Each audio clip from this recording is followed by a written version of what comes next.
Bombs go tic-tac, boom, and bombs fade away. But the catastrophic events left a memory here to stay. 4 girls are justifiably taken from this world. The injustice never to please us. Because in the church that they were bombed, they were also left to be mourned in the presence of a faceless Jesus.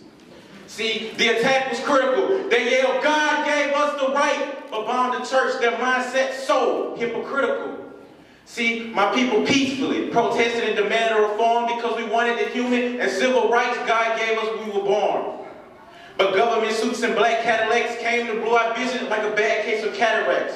See, black skin's destiny projected since elementary. They said bury 6 feet, or you can go pick our penitentiary. See, bombs go tic-tac, boom, and bombs fade away. But the memory of those girls, the memory of our struggle, the memory of our pain, and the memory of our movement is forever here to stay.